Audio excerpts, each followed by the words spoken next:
ಆಚಿ chilli powder ಸಖತ್ ಖಾರ ಬಣ್ಣ ಮತ್ತು ರುಚಿ ಆಚಿ ಚಿಲ್ಲಿ ಪೌಡರ್. ರಾಜ್ಯ ಕಾಂಗ್ರೆಸ್ನಲ್ಲಿ ಬಣಬಡಿದಾಟ ತಾರಕಕ್ಕೇರಿರುವ ಹೊತ್ತಲ್ಲೇ ಎರಡೂ ಬಣದಿಂದಲೂ ಕೂಡ ಹೈಕಮಾಂಡ್ ಜಪ ಜೋರಾಗಿದೆ. ಹೌದು, ಕಾಂಗ್ರೆಸ್ನಲ್ಲಿ ನಾ ಕೊಡೆ ನೀ ಬಿಡೆ ಗದ್ದುಗೆ ಗುದ್ದಾಟ. ನಾಯಕತ್ವ ಬದಲಾವಣೆಯ ವಿಚಾರ ಹೈಕಮಾಂಡ್ ಅಂಗಳಕ್ಕೆ ತಳ್ಳಿದ ಸಿಎಂ. ಮುಂದುವರಿರಿ ಅಂದ್ರೆ ನಾನೇ ಸಿಎಂ ಆಗಿ ಮುಂದುವರಿತೇನೆ, ಸಿದ್ದರಾಮಯ್ಯನವರ ಮಾತಿದು. ಹೈಕಮಾಂಡ್ ಏನ್ ತೀರ್ಮಾನ ಮಾಡುತ್ತೋ ನಾನು ಅದಕ್ಕೆ ಬದ್ಧ ಅಂತೇಳಿ ಮತ್ತೊಮ್ಮೆ ಪುನರುಚ್ಚರಿಸಿದ್ದಾರೆ ಹೇಳಿಕೆಯನ್ನ. ಚಿಕ್ಕಬಳ್ಳಾಪುರದ ಶಿಡ್ಲಘಟ್ಟದಲ್ಲಿ ಸಿಎಂ ಸಿದ್ದರಾಮಯ್ಯನವರು ಕೊಟ್ಟಂತಹ ಹೇಳಿಕೆ ಇದು. ಹೈಕಮಾಂಡ್ ಏನು ಹೇಳ್ತಾರೆ ಅದನ್ನ ನಾವು ಕೇಳಬೇಕು. ಹೈಕಮಾಂಡ್ ಹೇಳಿದ್ರೆ ನಾನೂ ಒಪ್ಕೋಬೇಕು, ಡಿ.ಕೆ. ಶಿವಕುಮಾರ್ ಕೂಡ ಒಪ್ಕೋಬೇಕು. ಚಿಕ್ಕಬಳ್ಳಾಪುರದಲ್ಲಿ ಶಿಡ್ಲಘಟ್ಟದಲ್ಲಿ ಸಿಎಂ ಸಿದ್ದರಾಮಯ್ಯನವರು ಕೊಟ್ಟಂತಹ ಹೇಳಿಕೆ. ಈ ಮೂಲಕ ಮತ್ತೊಮ್ಮೆ ಮಗದೊಮ್ಮೆ ಸಿಎಂ ಸಿದ್ದರಾಮಯ್ಯನವರು ಹೈಕಮಾಂಡ್ ಜಪವನ್ನ ಮಾಡ್ತಾ ಇದ್ದಾರೆ. ಅತ್ತ ಡಿ.ಕೆ. ಶಿವಕುಮಾರ್ ಬಣ ಕೂಡ ಇದೇ ರೀತಿಯ ಹೇಳಿಕೆಯನ್ನೇ ಕೊಡ್ತಾ ಇದೆ. ಚೆಂಡು ಈಗ ಹೈಕಮಾಂಡ್ ಅಂಗಳದಲ್ಲಿದೆ. ವಿದೇಶ ಪ್ರವಾಸವನ್ನು ಮುಗಿಸಿ ಬಂದಂತಹ ರಾಹುಲ್ ಗಾಂಧಿ ಅವರ ನಿರ್ಧಾರ ನಿಲುವು ಏನಾಗಿರುತ್ತೆ ಕಾದ್ ನೋಡ್ಬೇಕಿದೆ. ಅಲ್ಟಿಮೇಟ್ಲಿ ಹೈಕಮಾಂಡು ನಾನು 4-5 ತಿಂಗಳ ಹಿಂದೆ ರೀಸಪಲ್ ಮಾಡಲಿಕ್ಕೆ ಹೋಗಿದ್ದೆ. ಅವ್ರು ಏನಂತ ಹೇಳಿದ್ರು, ಮಾಡುವಂತ ಹೇಳಿದರು. ಈಗ 5 ತಿಂಗಳ ಹಿಂದೆ ಆಮೇಲೆ ನಾನು ಹೇಳಿದೆ 2.5 ವರ್ಷ ತುಂಬಲಿ ಆಮೇಲೆ ಮಾಡೋಣ ಅಂತ ಹೇಳಿದೆ. ಗೊತ್ತಾಯ್ತಾ? ಈಗ ಹೈಕಮಾಂಡ್ನವ್ರು ಏನು ಹೇಳ್ತಾರೆ ಅದರಂತ ಮಾಡ್ಕೊ. ಹೈಕಮಾಂಡ್ನವರು ಏನು ಹೇಳ್ತಾರೆ ಆ ಥರ ನಾವು ಕೇಳೋದು. ನಮ್ಮಲ್ಲಿ ಹೈಕಮಾಂಡ್ ಇದೆ. ಹೈಕಮಾಂಡು ತೀರ್ಮಾನ ಮಾಡಿದ್ರೆ ಏನು ನನ್ನನ್ನೇ ಮುಂದುವರಿಸಿ ಅಂತಂದರೆ ಮುಂದುವರಿತೀವಿ. ಗೊತ್ತಾಯ್ತಾ? ಹೈಕಮಾಂಡ್ ಏನು ತೀರ್ಮಾನ ಮಾಡ್ತಾರೆ ಅಂತಿಮವಾಗಿ ಹೈಕಮಾಂಡ್ ನಾನು ಒಪ್ಕೋಬೇಕು, ಡಿ.ಕೆ. ಶಿವಕುಮಾರ್ ಒಪ್ಕೋಬೇಕು.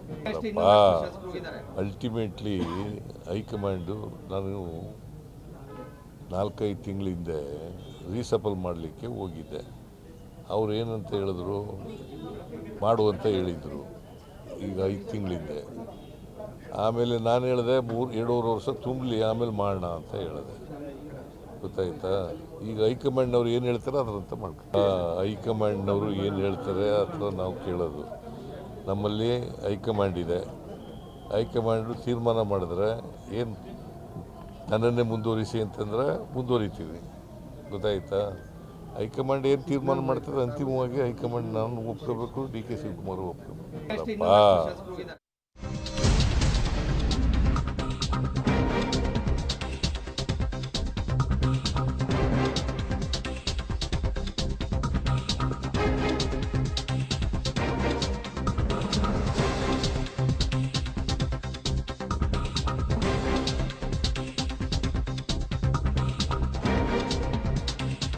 ಹೈಕಮಾಂಡ್ಗೆ ಸಂಪುಟ ಪುನರ್ರಚನೆಯ ಬಗ್ಗೆ ಮಾತ್ರ ಹೇಳಿದ್ದೇನೆ.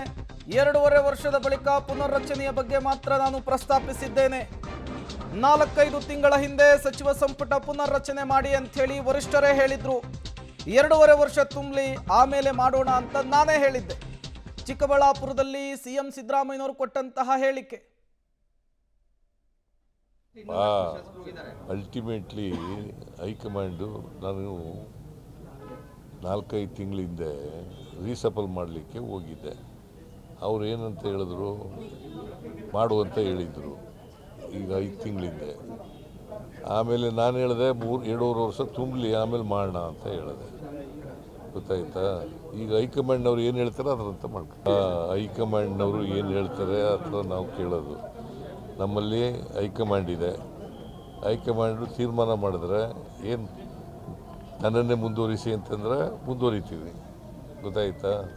ಹೈಕಮಾಂಡ್ ಏನು ತೀರ್ಮಾನ ಮಾಡ್ತಾರೆ ಅಂತಿಮವಾಗಿ ಹೈಕಮಾಂಡ್ ನಾನು ಒಪ್ಕೋಬೇಕು, ಡಿ.ಕೆ. ಶಿವಕುಮಾರ್ ಒಪ್ಕೋಬೇಕು. ಅಲ್ಟಿಮೇಟ್ಲಿ ಹೈಕಮಾಂಡು ನಾನು 4-5 ತಿಂಗಳ ಹಿಂದೆ.